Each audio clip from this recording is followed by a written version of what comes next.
All right, so I'd like to offer you some thoughts on Hyperion. It was wonderful to read it again. I haven't read it in a really long time. Um, yeah, so the first thing I'd like to say is I apologize for all the misreadings. I tried to do my best and indicate in the video where I misread, and you might have seen that I made some text appear so that you can see what it should have been. Hopefully I got everything. But occasionally my brain just replaced words. I don't know why. But that actually leads me to the first point I'd like to make about the experience of reading this poem, and that is about performance. So one thing I noticed as I was reading, I noticed it immediately when I came to the Greek names for these titans, or some of them I think are giants. And I made this mistake, so let this be a lesson to you. If you are going to perform a piece, make sure you know how things are going to be said.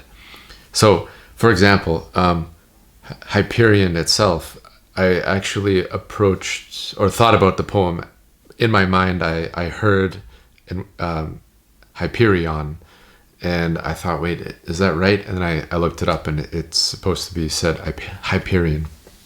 And, I think you can hear in the recording, I switch between different pronunciations. Yeah, the Greek gods, the titans. I mean, I had a difficult time, and all the point I want to make is, it's not that you have to pronounce unusual words or just any words really exactly as Keats would have pronounced them. I mean, everyone has an accent, whether your accent is close to what Keats's was or not. You just have to be sure for you have to make a clear decision what these sounds are going to be, because poetry is all about these syllables. The syllables are as important as the words that they're a part of. So if you treat them as sort of whatever, and whatever comes out, that's missing the point of poetry itself, which is all of the syllables are important.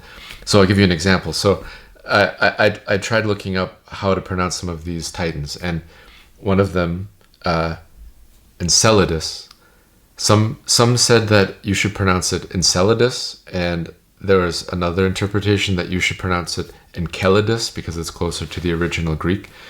Whatever you decide, and you have to be consistent, of course, but you just have to make a clear decision. And so that brings me back to the whole idea of performance. This piece is not maybe a piece that you can read at sight, just read through it, like a musician who gets music for the first time and just plays it. I think this is more virtuosic, and you can't just play it right away. You have to look at it in advance and make notes maybe, and draw lines to show, oh, okay, this part of the sentence connects to there, and all of this stuff in the middle is there, and you need to be aware of, you have to make this arc. All right, well, here are the gods as they should have been. So Ceus, apparently, so Keats wrote Celis or Celis, but I looked it up and there doesn't seem to be a Celis, so maybe he meant Ceus with no L. Anyway, so Ceus, Cybele, Iapetus, Cotus, Clymene, and Enceladus I already mentioned. But this poem has a lot of irregular lines. So it's not accentral syllabic in the sense of there are the same number of unstressed syllables as stressed syllables. He has a lot of irregular feet. So there might be, instead of ba-bum, there might be ba-ba-bum. And you have to be aware of that and just notice. Usually you can just read it and you know that it's happening, but sometimes you don't. Sometimes there's a slight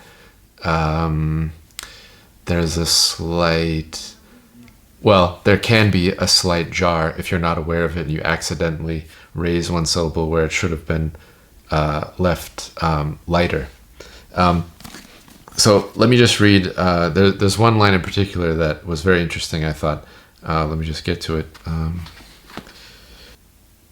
Okay, the line goes like this. There must be gods thrown down, and trumpets blown, of triumph calm, and hymns of festival, upon the gold clouds metropolitan. Now exactly this line, upon the gold clouds metropolitan.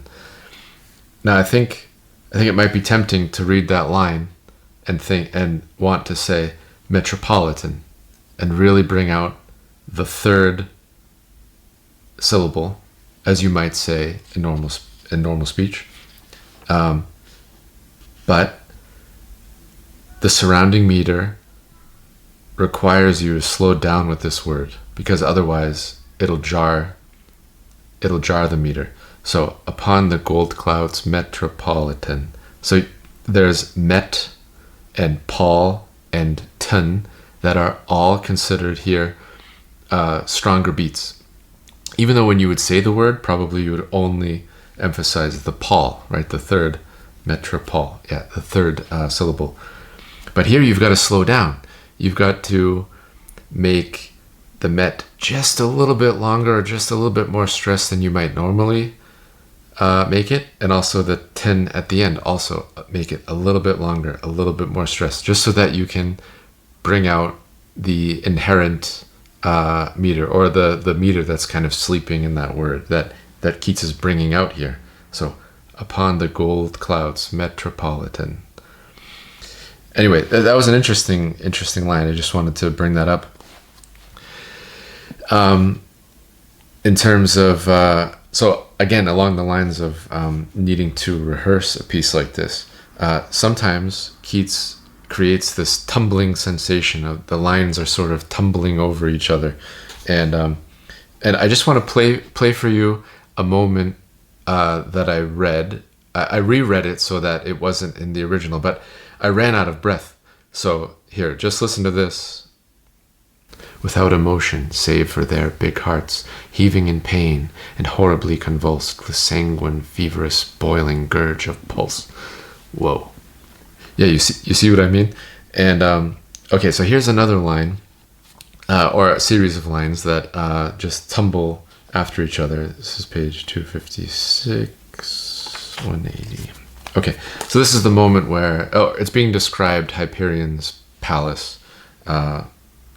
Okay, so his palace bright, bastioned with pyramids of glowing gold and touched with shade of bronzed obelisks, glared blood red through all its 1,000 courts, arches and domes and fiery galleries.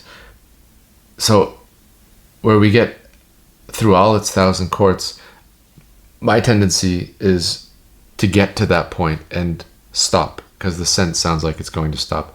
Because it had already been quite complicated, because and touched with shade of bronzed obelisks, glared a blood red. So there was the verb, glared, after all that before.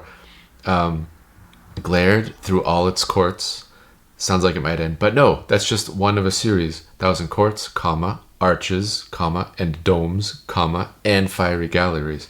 So 1,000 courts was just the first item of a list, and the next line had the rest of the list. And that's just another example of this sensation. He doesn't create it all the time. It happens once in a while, but you've got to be aware of it. And I mentioned before that you might have to look grammatically at the space in between two parts. Like you might have the subject and then a lot in between, and then the verb over here. Here's a moment where we have something like that, where there's a beginning, we're left hanging, and there are many lines, and then the continuation happens. And I'm not sure if that's even performable and hearable, that if you can make this connection, I don't know. But let me just read to you this, and I'll try to do it right now. Okay. So what you're supposed to hear is as when something happens. So this is a like a simile, right? So as when this happens, so came these words. As when something else happened, so came these words. So in other words, the words came like something else. So someone speaking and the words sounded like this other thing. But in between as when and so came, there are 1, 2, 3, 4, 5, 6, 7, if we include, about 7 lines. So let me read that and see if you can make that connection. As when, upon a tranced summer night, those green-robed senators of mighty woods, tall oaks, branch-charmed by the earnest stars, dream, and so dream all night without a stir, save from one gradual solitary gust, which comes upon the silence and dies off, as if the ebbing air had but one wave. So came these words and went. So you sort of have to read it like at every comma, it's sort of you suspend it. You can't go down because then it'll sound like you're ending the thought, but you have to keep, after each comma, suspend, leave it suspended, and then so came these words and went, and at that point, so came these words. There, you'd have to really bring it out. Anyway, interesting. I don't know. I'm not a professional performer of poetry, I would say, but I think if I were one, or if I wanted to be one, I think that's something that you would really need to practice. Just like I brought up the idea of a musician before, but a musician would look through the piece that he has to perform. Oh, that's going to be a troublesome spot. I'll practice this many times, maybe till he gets it right. Other things maybe easy, can leave it, but that's something that I think would be very super difficult. All right, so here's another aspect of the poem. Different moments I liked, just what was said. Okay, so this is around 1,000 lines. There are lots and lots and lots of things I liked. Here are just some things that leapt at me at the time that I read through it while editing the video, and I liked them enough to write them down. I just have 4 things. The first thing is lion-hearted. At this moment, Keats is describing. Hold on. Yeah, at this moment, Keats is describing Enceladus as acting untypically. Enceladus is a tame and mild titan, or maybe he's a giant. I'm not sure what he is, but he's supposed to be tame and mild. He's like a herder and a peaceful being, but very untypical. He has become, in his anger at the situation, tiger passioned and lion thoughted. So I just thought that was really the word lion thoughted. That's very interesting. Lions don't have thoughts, obviously, but if a human thought could have attributes that would remind you of a lion, what would those thoughts look like? And that's what Keats is pointing to, the aspects of a thought that would have some attributes of lion. Strength. There are lots of things. I didn't make a list of what I was going to say here, but fascinating. Maybe my favorite line in the whole thing. Be thou therefore in the van of circumstance. So this is someone speaking to Saturn? Who's speaking to Saturn at this point? Anyway, Saturn is being told, be thou in the van of circumstance. That's such a great line. Be thou in the van of circumstance. The van is the front of a military train, or the part of the troops that are in the front. So be in the front, be where the action is happening. Don't sit back and let things happen on their own and let things be controlled by others. You be in the forefront, you be in the fray. And it's just fun to say, be thou therefore in the van of circumstance. It's really nice. All right, here's something quite apt. So one of the Titans is talking about what they'll do to Zeus, or Jove, as Keats is calling him.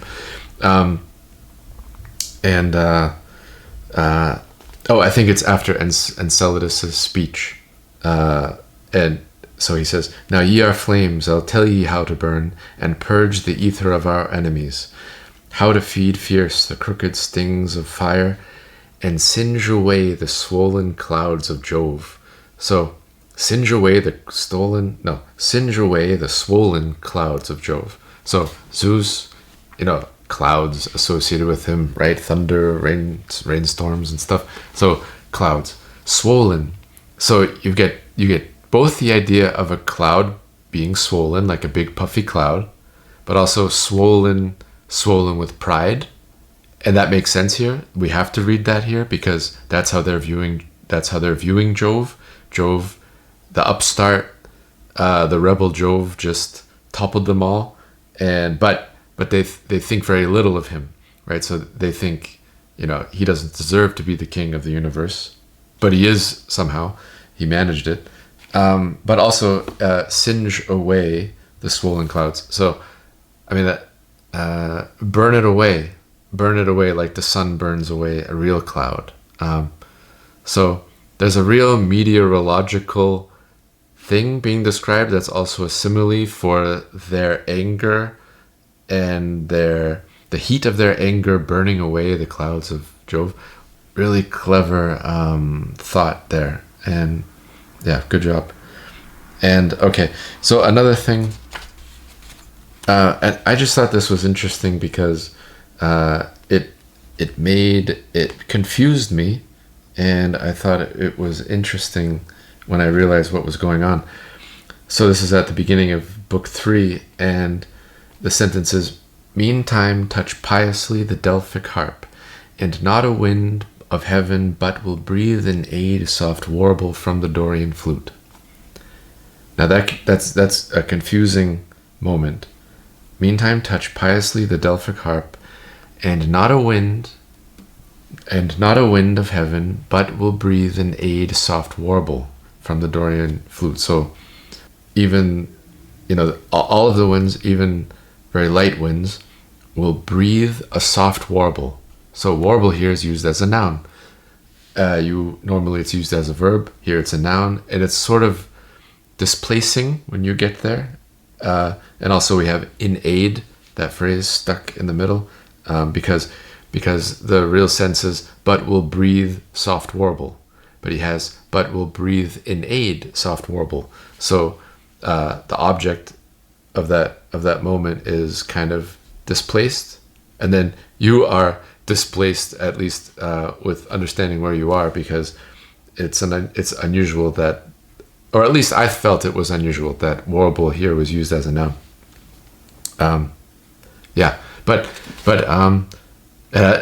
He created a very interesting effect in that moment, and I appreciated it. I didn't really think too much about what I could critique about different things in the poem. I just caught one thing, and I wondered why is it like this? And I wasn't really sure what to think about it. I think I do have an opinion. So when Oceanus is talking, philosophizing over the situation and explaining, it's natural that we've been cast down. This is just the way of nature. And he describes it like, first there's the soil, and it nurtures the trees, right? They grow in the soil. And the trees are sort of better, or they can do more, or they're more beautiful or more interesting. They sort of become the new lords in a sense, right? The soil was first, but then there are these new lords that take over the trees. But then beyond that, the doves, come and live in the trees. And does the soil begrudge the tree, or does the tree begrudge the doves? No, they have their natural place, and it is what it is. So Keats reaches the climax of this metaphor in the doves, right? So okay, here's exactly this moment read. Say, doth the dull soil quarrel with the proud forests it hath fed, and feedeth still more comely than itself? Can it deny the chiefdom of green groves? So see, he's saying, trees, there's something more elegant, more beautiful, more interesting about trees than soil. But do they quarrel with the trees? No. Okay. Continuing. Can it deny the chiefdom of green groves? Or shall the tree be envious of the dove, because it cooeth, and hath snowy wings to wander wherewithal to find its joys?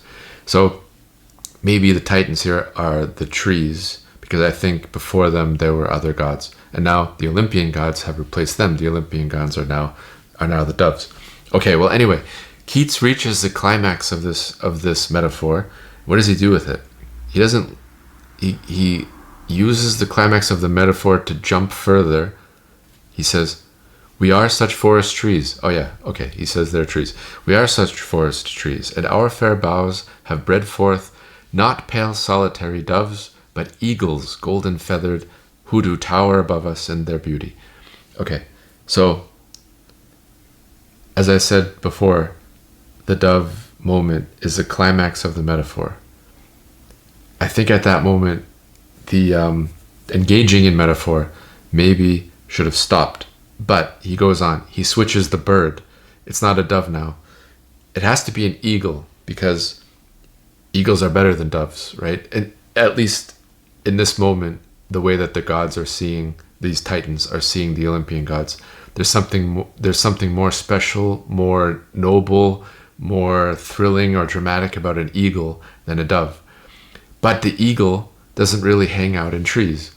So Keats wanted the eagle, but he got to doves because doves hang out in trees or build nests in trees. But the switch, I think, is too, I don't know, it's like it goes too far, and it extends, and it sort of pulls the rug out from under you. It's like the metaphor we had. No, it's not that metaphor. Now it's a new one. Now they're eagles now. They weren't doves. So it sort of erases the work towards the climax of that metaphor, right? It sort of erases it or makes it not really matter. Now it's about doves. Now it's about eagles. So I think for the imagination, for the reader, as you read it, okay, on some level you might say it's not really a problem. Even Oceanus is saying, but they're not doves. They're even better than doves. What's wrong with that? Well, they're also not eagles, right? They're other human-like beings, gods, right? So even that's a metaphor. So I don't know, metaphor piled on metaphor, switched,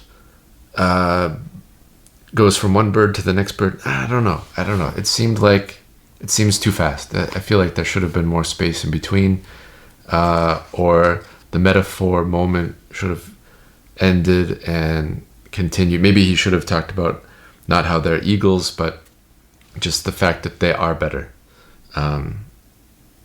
Yeah, I don't know. What do you think about that? That was my one critique that I could come up with. And again, I wasn't really looking for critiques. I was just trying to fight getting through it, reading it. I mean, and collecting things that I liked. I think that's more important, right? Collecting things you like. Although I think it is important to as you go to think, I don't know if that makes sense, or you should be critical also. But anyway, okay, on to the next point.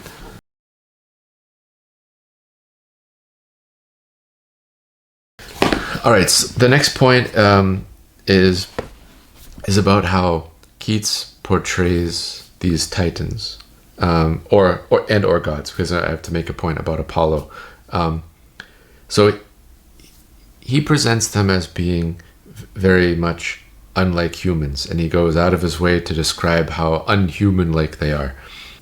Yeah, and one way that he does that is with Thea, describing Thea speaking. She speaks with organ tone, a deep organ tone, right? It's not like a voice. It's like the sound of music, but music of a big organ that is playing really low. And that's the sound of the Titan's voice. So that's very imaginative. But he does that many times. And I mean, even the look of Thea, her face is as big as the Sphinx. I mean, that's a huge sculpture, right? A huge monument. But here's something interesting. He also describes how it would be to be a god and to learn something. So, at the end of the fragment, Apollo is talking to Mnemosyne, and he asks a question. So he asks a question, and he's missing some information, right? And he looks at the face of Mnemosyne, and suddenly the knowledge just pours into him, like a drink. When you drink a drink, it just pours into you. I think that's an interesting, imaginative way of describing a non-human way of doing something very human, which is acquiring knowledge, right? How do you acquire knowledge as a human? Think about all the times you've learned something. You learn new facts and retain them. You use them to build concepts, and you apply these concepts to many other concretes, and you practice them, and then slowly and then this way you build up and you build up until you know a field or you know some subject. But in Keats's imagination, for a god, what would this look like, this process of learning something? It's just almost like a computer program, just something like comes in and then you just know it, or you just have it. And also, I mean, you probably noticed, I mean, not only does he just suddenly have all the facts in his mind, but also he has a seizure, a kind of seizure, it seems to be described. Who knows what Keats was going to make of that and what was going to happen after that, because that's where shortly after that then it ends, or at that moment actually it ends. Yeah,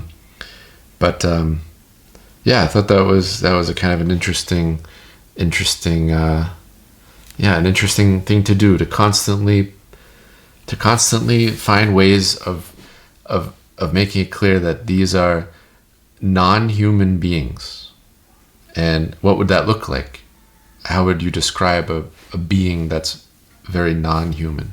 But on the flip side of that, they also describe these gods, these titans being cast down, as becoming more human.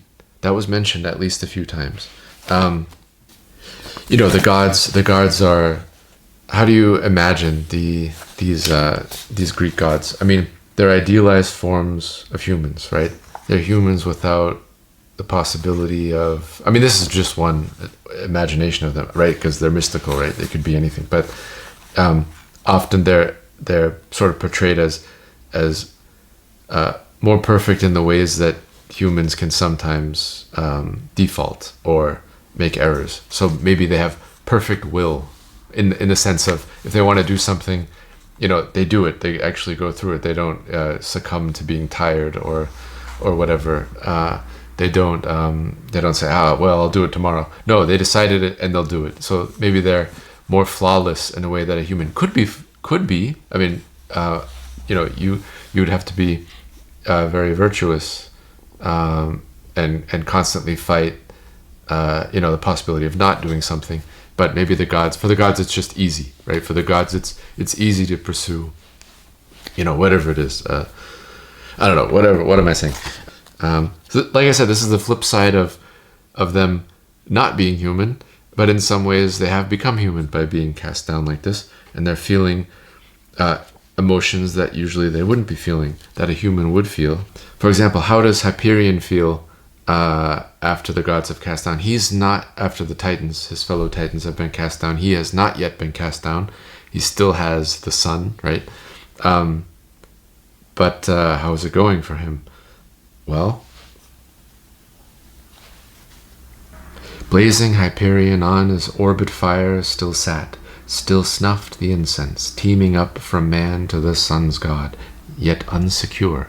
For as among us mortals omens drear fright and perplex, so also shuddered he. This Titan, this god, is feeling what human beings would feel, which is ungodlike, isn't it? Feeling fear and being perplexed. And here's another moment. Okay, this is Celis or Ceus speaking. She, if it's a she, says, "Divine you were created, and divine in sad demeanor, solemn, undisturbed, unruffled, like high gods, ye lived and ruled.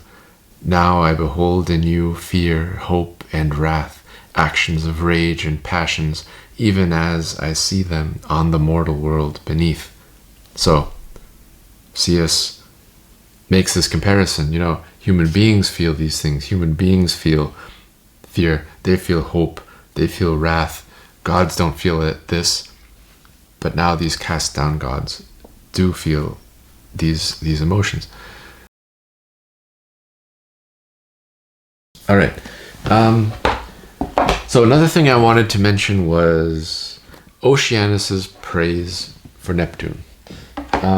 That's such a wonderful moment. This is the moment that precedes all of that with the soil and the trees and the doves. I mean, this is a Titan who was cast down, who's lost everything, and he can maybe get the idea that maybe he was rightly cast down. Look at what he's being replaced with, and he can, and he's impressed with Neptune. Actually, I made a mistake. It's after the moment of the doves, or with the doves. So he says, "Have ye beheld the young god of the seas, my dispossessor? Have ye seen his face? Have ye beheld his chariot, foamed along by noble winged creatures he hath made?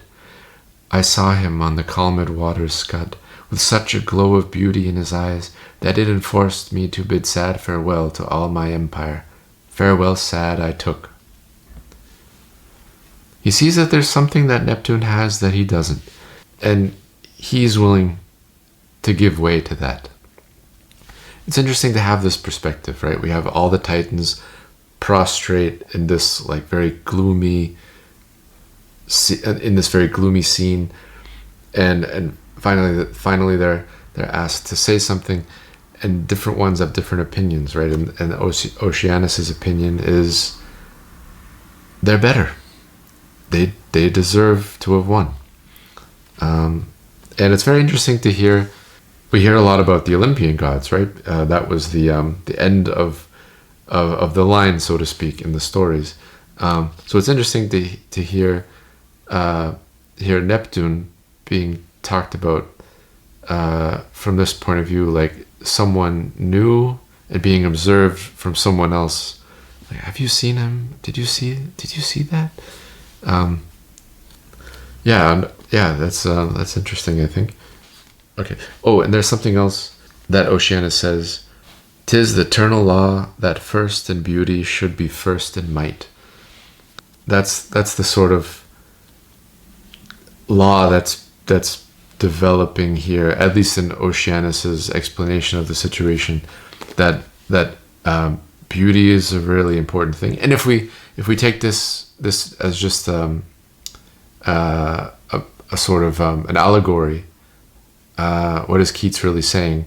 Beautiful things are important, really important, maybe the most important thing. And what could we say are beautiful things? Things that are the most pleasing to look at, things that are the most pleasing to think about, things that are the most pleasing to smell, things that are the most pleasing to feel, or to experience. I think just my interpretation. I don't want to say that I know exactly what Keats thought of the beautiful. He definitely had a lot of thoughts on that. But I mean, if I as a reader experiencing this, that's what I would make of it. Beautiful things are important, and Oceanus recognizes this. It's interesting the fact that it ends where it ends. Too bad he didn't continue it, but makes you think, how would Keats have continued this? Considering the fact that Keats loved Apollo so much. Apollo was one of Keats's favorite mythical beings. Apollo is, like Keats, a poet, a musician, metaphorically speaking. So it makes sense that Keats would find this mythical being really interesting, and maybe the story of Hyperion is going to be a story, a tragedy of the fall of Hyperion, maybe, because Hyperion is a sun god. Apollo eventually is also associated with the sun. He's also a sun god, but he's the next generation of sun god. So is this going to be Apollo conquering Hyperion? Probably. Yeah, so maybe it would have been, it might have been a moment for Keats to engage with ideas of art, ideas of beauty, sort of philosophize over these things. Well, what does it mean that Apollo wins over Hyperion? What does Apollo mean? What does Apollo mean? What is the idea of Apollo? I think maybe this could have been, maybe this would have been, if he had finished, would have been that.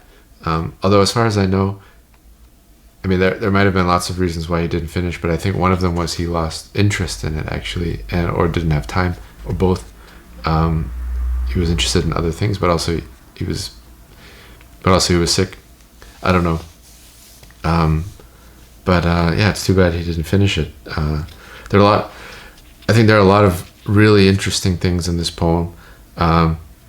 It's a poem to really, really experience and read again and again. Every time you can find something new.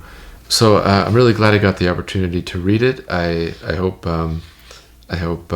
maybe I could interest you in the poem more, and so that you can spend some more time on your own reading it. I hope my reading of it could aid you with that. Yeah, so I think that's all I have to say about Hyperion. Tell me what you think. Do you agree with some of the things I said? Do you like what I like too? Do you think I missed something big that I should have talked about? There's a lot here. I can't talk about everything. Would love to, but then I would never make any videos again, because I would just be making the script for this one poem. Anyway, so yeah, see you next time. And until then, take care. Bye.